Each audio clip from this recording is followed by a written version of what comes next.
Think back to your high school history class. Wait, did you even go to high school? You know what, forget it. I don't want to argue, nor do I want you to punch me in the face. So I'll just catch you up to speed on some stuff I'm sure you already know.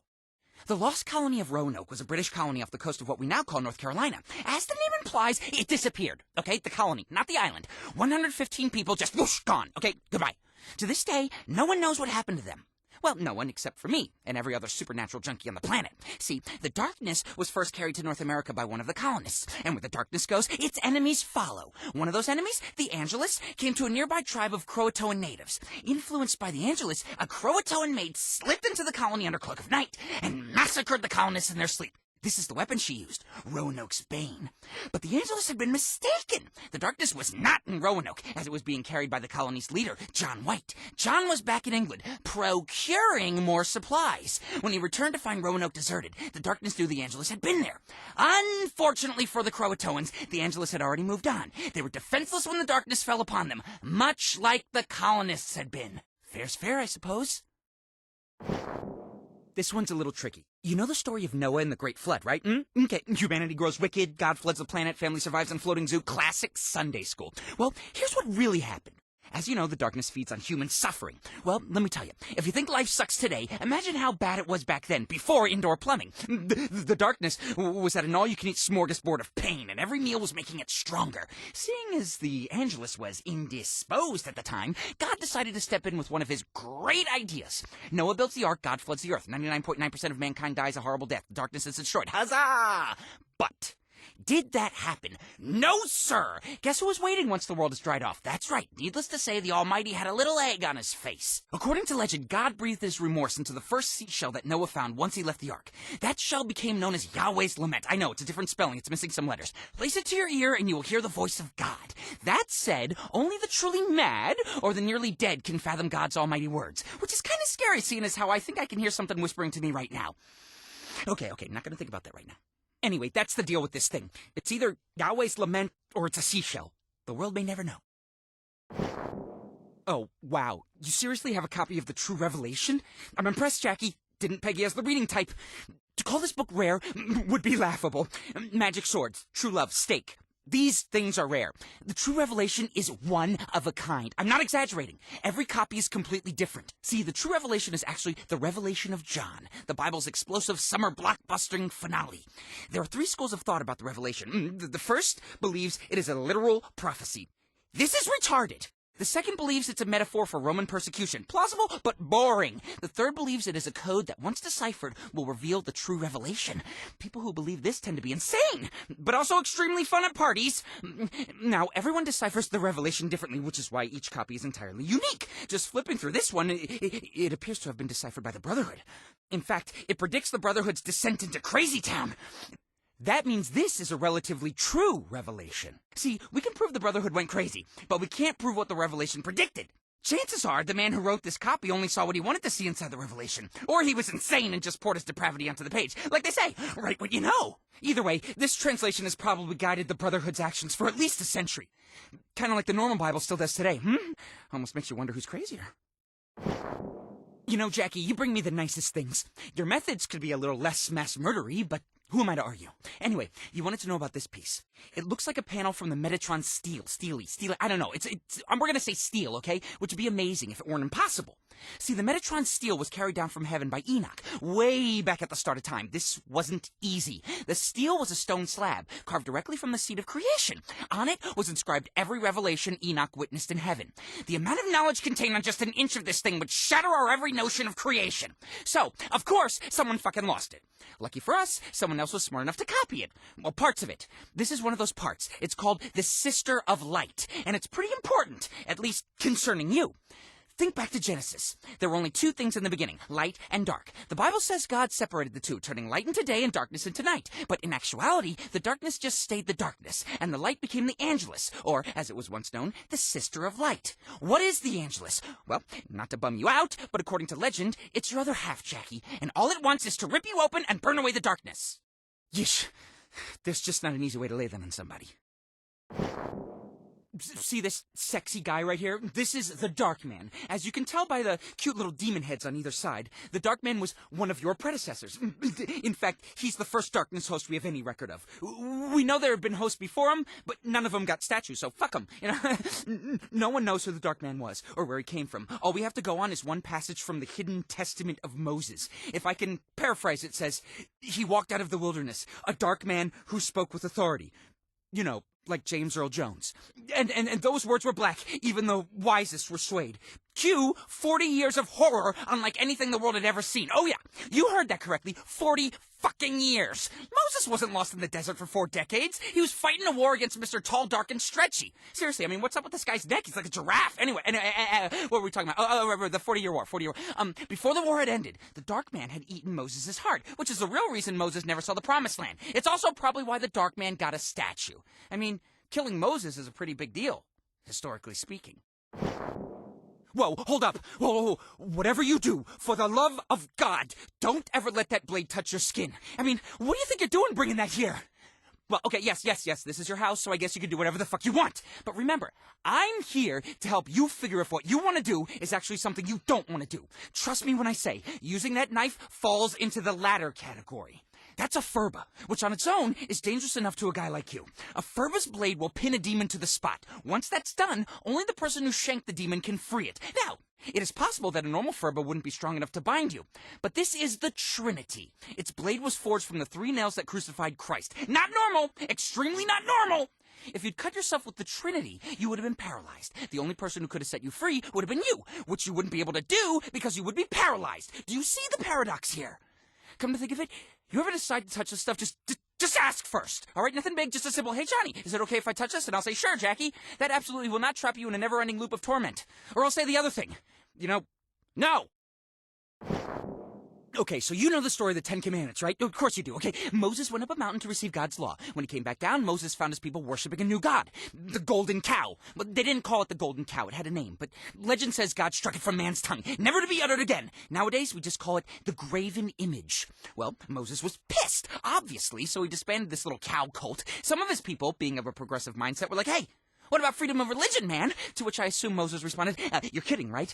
But they weren't. So, led by their high priestess, these, we'll call them Calvinists, left Moses and went into the desert to worship their graven image. It was there, according to legend, that the Calvinists met a dark man. You can probably guess where this is going. The dark man claimed to speak for the graven image. He said it demanded sacrifice, human sacrifice. These weren't the smartest people. So, it wasn't long before they were cutting out each other's hearts. When they got around to sacrificing the high priestess, she was understandably not too keen on the idea. So, to save her holy ass, she repented to the God of Moses. Surprisingly, this worked. The Angelus descended upon the altar, possessing the body of the high priestess. The dark man escaped. The people didn't. Okay, I'm looking at this and what I'm seeing is the Chime of Deliverance. But, and mind you, this is a small but, all records of the chime say it was destroyed along with Solomon's temple back in 586 BC. That said, records have been wrong in the past, so who knows? Maybe it's the real thing. The chime first dates back to the 40-year war, that period of time when Moses and the Israelites fought the darkness in the wilderness. The chime wasn't designed to be a weapon. Instead, it was an instrument of safe passage. According to the secret histories, the chime was carried ahead of Moses' army and struck every 153 steps. Now, any army in history would tell you that ringing a bell nonstop is a bad idea. That's how your enemy finds you. Thing is, the darkness is no ordinary enemy, and the chime is no ordinary bell. You're in the mob. The mob is Italian. Italian's like opera, right? Well, you know how an opera singer can shatter glass by singing a certain note? Well, the Chime of Deliverance does the same thing, except instead of glass, it shatters darkness. The exact pitch has never been identified, but when struck, the chime emits a sound that can physically push back the night. Now, if you want, we can test the chime's authenticity. We just gotta hit it, you know, make it sing. And this is a much larger butt. A butt of epic proportions, really. It might disintegrate you. Just saying. I gotta say, I'm a little disappointed. I've waited years to see one of these. 7 years, if we're being honest, and it is not living up to my expectations. You gotta understand, only 12 of these masks were ever made. This is probably the only one still in existence. That's already enough to mark this thing as priceless. But it doesn't stop there. No, sir. These masks were forged by a group of monks, known as the Brothers of Men. And we're not talking about run-of-the-mill pacifist monks. The Brothers of Men were hardcore, ass-kicking warrior priests. It was in China, after the fall of the Han Dynasty. dynasty, the darkness was living in Shuhan, feeding off the War of the Three Kingdoms. Legend suggests that the Angelus appeared to the monks, warning them of the darkness. It doesn't say why the Angelus didn't fight the darkness herself, but it doesn't matter, because the monks, they handled themselves just fine. The monks single-handedly defeated the darkness, using nothing but their fists and these masks. It's said that if a mask caught even the smallest light from the dimmest candle, it would be reflected back 100-fold. The monks were basically walking sunbeams, which sounds goofy when I say it like that, but still, I'm just disappointed to see its magic is long gone. I'd have killed to see it in action. Well, not kill, since I guess I'd have to use it on you, and that would be just awkward. You know, the darkness didn't come from the cradle of civilization. The darkness came from nowhere. Which, if you follow the Rothfusian or Rothfusian, I say Rothfusian, okay? Theory, it means the darkness also comes from everywhere. Numerous cultures throughout history make reference to the darkness, even though most of them had never encountered it. For example, take a look at this Aztec totem. An anthropologist would identify it as the Key of Mictlan. Mictlan, of course, being the Aztec underworld. This is wrong on an absurd number of levels. Mictlan was a battleground that fed on the souls of the dead. Man, woman, child, didn't matter. They went on to their death prepared to fight, knowing that Mictlan awaited them. Sound familiar to you? It should! It's the darkness! This is just one example out of thousands. Every person since the dawn of time has known, instinctually, the darkness was waiting. It's why so many of us have a natural fear of the dark. To me, that says something, and I don't think you're gonna like it. Part of me believes the darkness is inside all of us. Just a small bit of essence. It's a part of us. Maybe the darkness came from us. Maybe it's an extension of who we are. I don't know. But I do know that if any of those crazy ideas are even partly true, then the darkness isn't going anywhere, no matter what we do. I wonder what's on TV tonight. This is, well, it's a thumbscrew. I don't really know what else to tell you. I mean, this thing is definitely giving off dark energy. But again, we're talking about a device that was used to torture people by slowly crushing their fingers. I'd be scared if it wasn't giving off nasty vibes. What? You want more? Sure. Just give me a second.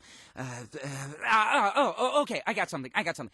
From what I can divine, this thing goes back like 400 years. It was used on a host who was imprisoned by the Brotherhood. Chances are that dark energy I'm picking up is a taint left by the darkness.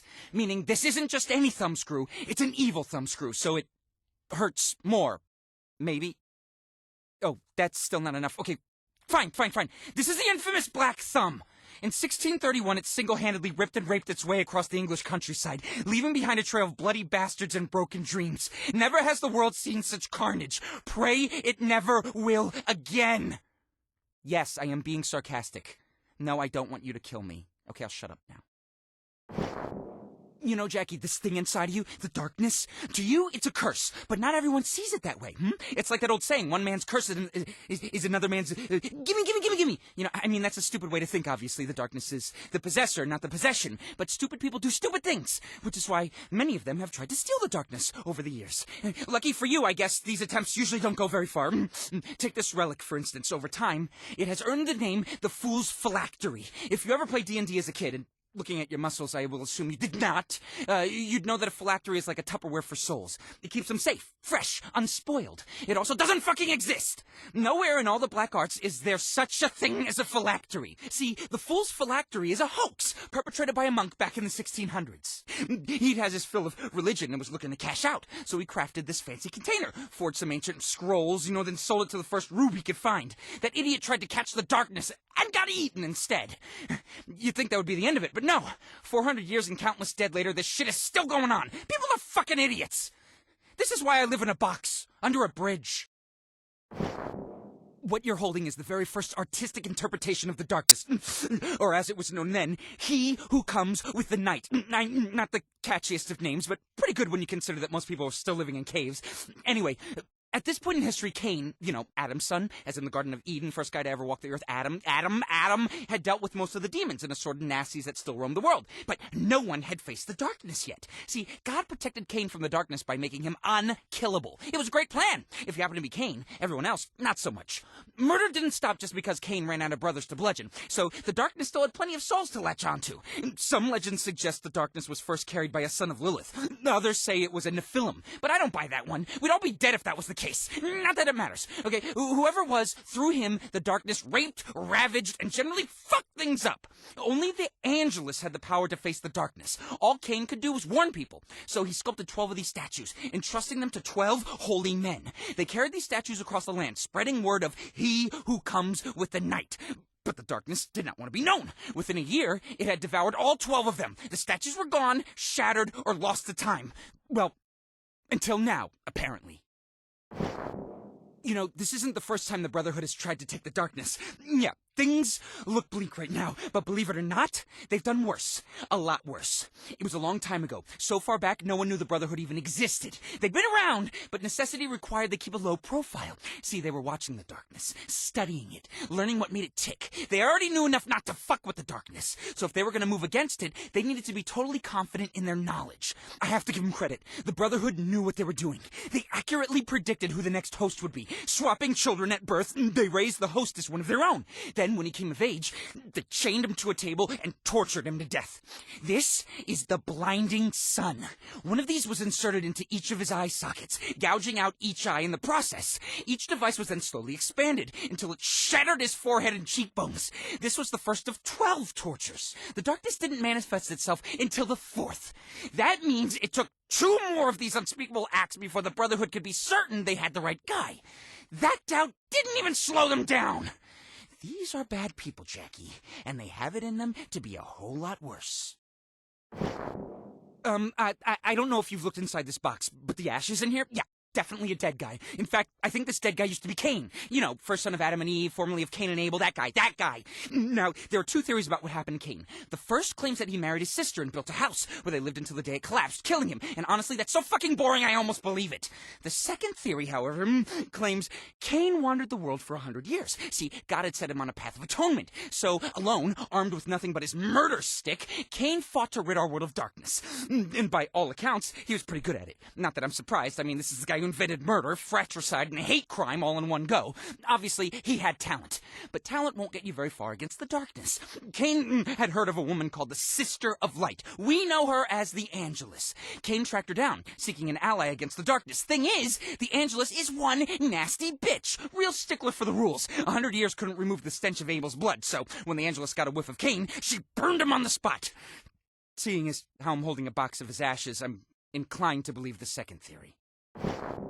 Jackie, let me introduce you to Enoch, great-great-great-great-grandson of Adam, great-grandfather to Noah, and the only guy who knows how many angels can dance on the head of a pin. I'm sure he'd say hi, but as you can see, he's dead. Enoch's a special guy. If not for him, we'd only know a teeny-tiny little smidgen of what we do about heaven, hell, and all those weebly-wobbly bits in between. How did he learn all this stuff? Well, if you read the Bible, it says that Enoch walked with God. What does that mean? Fuck if I know! I don't know, the Bible doesn't say. It just says, poof, no more Enoch. Next verse. This is why I don't read the Bible. I do, however, read the secret history.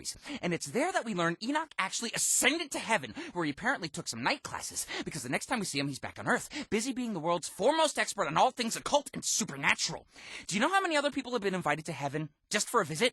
0! Seriously, they loved him up there. So much, in fact, that upon his death, a heavenly host descended from the clouds simply to inscribe his skull with the language of angels. That's the markings you see. No one has ever been able to decipher them. But when the skull is placed in absolute darkness, the markings emit a faint singing noise, which is kind of a cool thing. I hope you're not in a good mood, because if you are, I promise this is gonna shit all over it. This is the Lantern of St. Anthony, possibly the most misidentified item ever created. I don't mean people look at this lamp and say, that is a very luminescent club sandwich. What I mean is, most people see this lantern as a symbol of hope, but really, it's a symbol of soul-crushing despair. Now, the outer casing is only 80 years old, but the light inside the lantern goes back, about 1,000 years. In her war against the darkness, the Angelus sought an ever-burning light. She gathered the souls of 100 children butchered by the darkness, and bound them within a glass sphere. This combined lightness of being produced a blindingly powerful light, but only when the dead children felt like it. Turns out kids are fickle little bitches. The Angelus abandoned the sphere, totally apathetic towards the children still trapped inside. The sphere remained lost for quite some time until it was discovered by St. Anthony, the patron saint of lost things. Go figure! Anthony fastened it onto a lantern, believing it to be a gift from God. He was convinced the light would guide a traveler home, but usually it just led them over a cliff or into a bog. So yeah, St. Anthony used this lantern to unknowingly kill hundreds of innocent travelers, all because the Angelus thought the imprisoned souls of murdered children would make a cool weapon. Yay! Okay. Jeez. First off, holy shit. Second, do you know what these are? These are Af and Hema. That ring any bells? No? Okay. Well, then let me put it this way. There are 6 angels of death. You are currently holding 2 of them. Yeah. Okay. Their names are Af and Hema. Roughly, they translate to wrath and anger. It was on the 7th level of heaven that God bound Af and Hema with chains of fire and shadow, which was no small feat, mind you. These weren't your run-of-the-mill chubby cherubs. You know, the Af and Hema were roughly the size of a large volcano and packed 10 times the firepower. All right. Then again, God being God, you know, I guess it wasn't really a fair fight. But whatever. I'm getting off topic. Okay. As the story goes, the Angelus asked God for a weapon to aid her war against the darkness. God was in a giving mood that day, so he reforged Af and Hema into the flames of creation, all right? Tempering them down into blades. These blades, these right here. Now, some say the angels are still alive within the blades, and I tend to agree. Try all you like, but you can't separate them. Try taking only one of them out of this room. It might slip out of your hand, or you might just drop dead of a stroke. Now, you never know, but they will not be parted. We're talking peanut butter and jelly. Ham and cheese level of commitment here, man. Somewhere, somehow, Af and Hema are still bound by the chains of fire and shadow. Now this is the good stuff. The Abysmal Maw. Dark magic at its sexiest. Jeez, I'm getting hot just looking at it. The Abysmal Maw, or the Mawsome, as I like to call it, was carved directly from the gates of hell. Grip it in your right hand and say the magic words, and the Maw will unleash a blast of pure hellfire. Do you know what hellfire does? It destroys everything! And everything it destroys goes straight to hell. You could have killed Mother Teresa with this, and she even would have burned for eternity. The thing is, every time you use the Maw, it burns away part of your soul as well. Most people only get 3 or 4 blasts before they wake up in hell. Theoretically, a darkness host could probably use it ad nauseum, you know, since your soul is already kinda in hell. Unfortunately, the Maw no longer works because someone misplaced the magic words. Records show the Brotherhood were the last users of the Maw, sometime around World War II. That means it's their fault that the world is far less awesome than it used to be. It almost makes me want to cry! You know, maybe next time before you tear 5 or 10 of them apart, you could, I don't know, ask if they remember the words? The crescent of the sun, considered by many to be the greatest mystery and biggest letdown of the past millennium. You know, if you don't count Rocky V. The crescent was wielded by the Angelus, approximately 800 years ago, for half an hour. She claimed it was forged from a single drop of the sun's flame, that it would bring about the final end of the darkness. What she forgot to mention, however, is how the crescent would do this, which is important because she never got a chance to use it. Carrying it into battle against the darkness, she was immediately disemboweled. A bit anticlimactic for sure, but it only gets worse.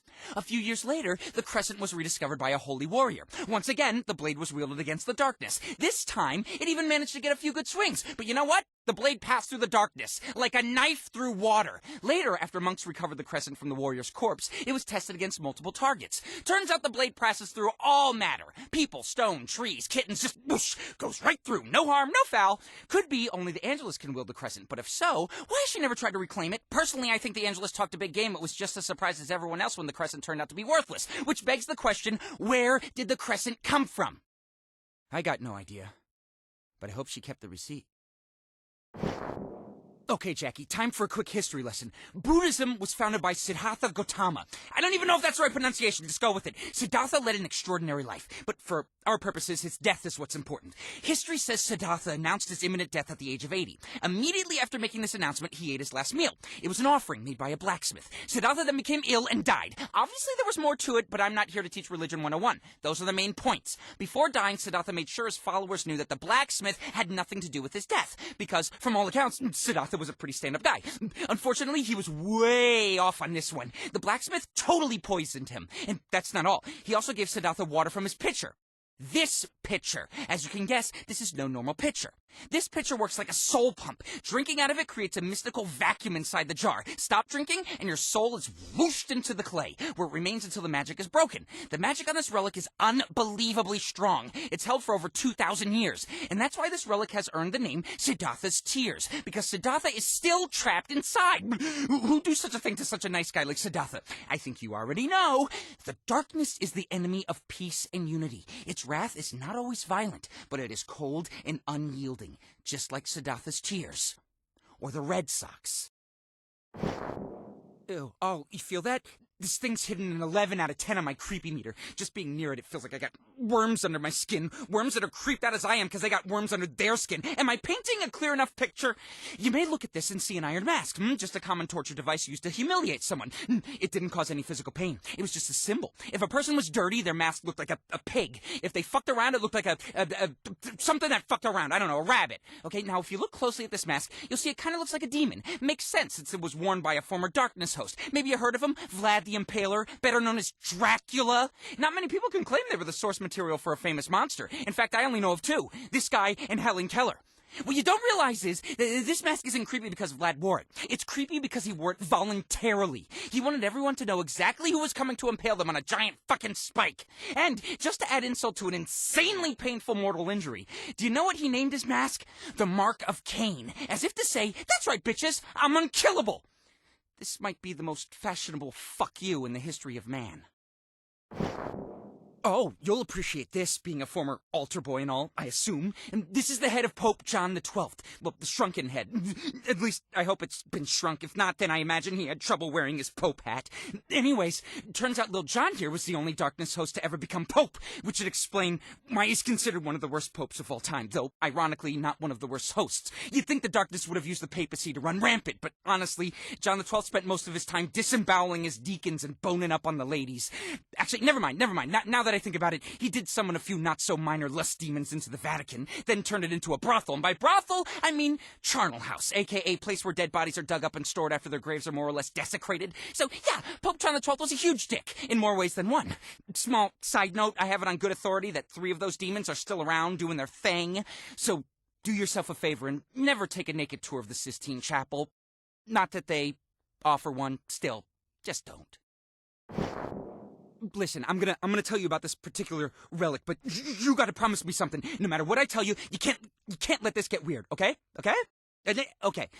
This is the reliquary of the Blessed Blood. It is said to contain a relic of untold worth, an object of unfathomable holiness, a preserved piece of flesh from the Messiah himself. Yes, that's right. We're talking about the foreskin of Jesus Christ. Except, here's the thing. There is someone's foreskin inside this reliquary. It just didn't belong to the holy member. It actually belonged to a guy named Miles from South Hamiltonshire. Don't ask how I know this. I just do. I'm an occultist, all right? Just forget about the foreskin. The foreskin is a distraction. There was nothing important about the foreskin, and we should both just forget it ever happened. Moving on. The container is what is so important here, okay? See, the darkness isn't the only power the Brotherhood wants to harness. They're just as interested in the Angelus. This reliquary was their first attempt to create a vessel that could hold the Angelus. It was a total failure. All it did was piss off the Angelus, and when she's pissed, she does like to burn things. Still, there's dark magic in here. Magic best hidden from certain people. And turning it into an impossibly ridiculous foreskin holder was a good way to do that. Now, if you'll excuse me, I need to go scrub my memory with bleach and steel wool. You can't tell by looking at it, but this simple strip of iron is one of the worst torture devices ever devised. It's one of the 12 infamous purification rituals used by the Brotherhood the first time they ever tried to steal the darkness. The Brotherhood simply referred to it as the Fourth, but over time it earned the name the Silent Night. It's easy to see why.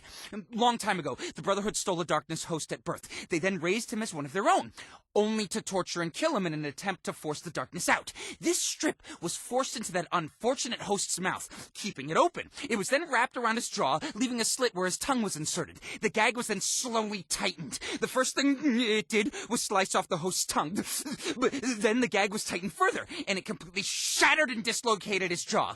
You think that's horrible? Keep in mind, the host had yet to manifest the darkness. He didn't know what he was. The Brotherhood had raised him since birth to believe he was one of their own. Imagine, the only family you've ever known, subjecting you to the most painful, degrading acts they can imagine, and they don't even tell you why. I don't want to sound like I'm going soft, but it seems to me like that'd be the worst torture of all. Anyway, the darkness manifested right as the host's jaw snapped. They say it killed every person within a league of the Brotherhood's monastery that day. Then, the host vanished, never to be seen again. Oh, we don't even know his name. Ooh, the Deceiver's Grasp. The third most infamous glove of all time, right behind the sparkly one and the one that didn't fit. The Deceiver's Grasp was designed to be used in conjunction with the Abysmal Maw. If you don't know, the Maw was a mystical hand cannon that shot pure hellfire, but consumed the user's soul in the process. It only took a few thousand damage before someone got the idea to protect themselves from the Maw's side effects, and so the Deceiver's Grasp was forged as a sort of damnation contraceptive for your hand.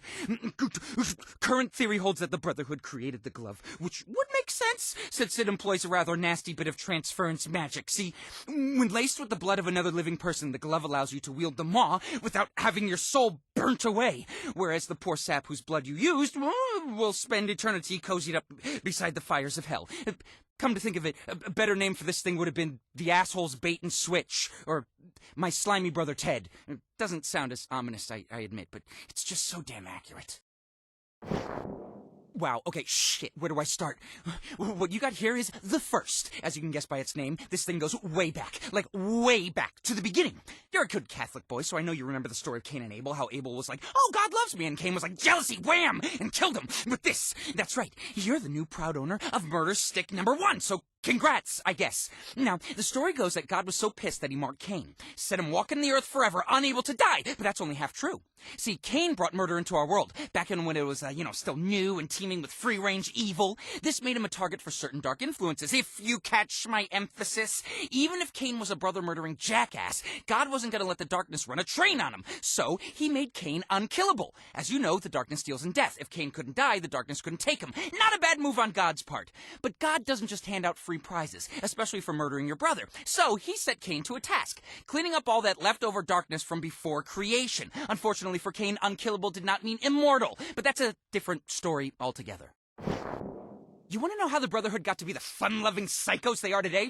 It's all thanks to you. Well, thanks to the darkness. There was one time, only one time, that the Brotherhood succeeded in trapping the darkness, and it drove them insane.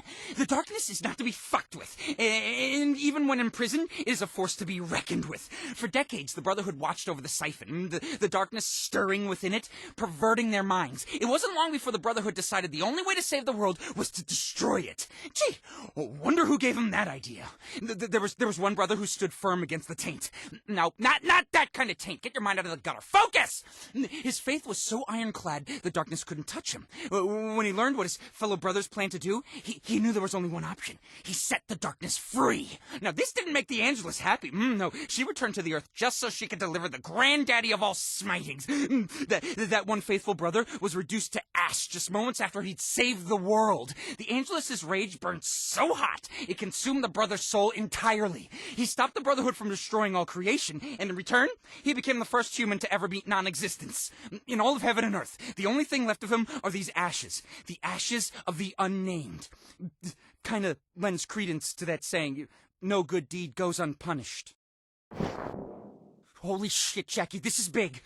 This is really big.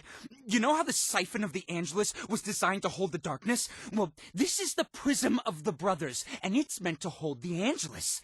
After the darkness escaped the siphon, the Brotherhood vanished for a long time. So long, in fact, it was believed that they disbanded. But no, the siphon of the Angelus had been lost to them. Without it, they couldn't make good on their plan to shroud the world in darkness. Instead, they decided to burn the world with light, so they built this.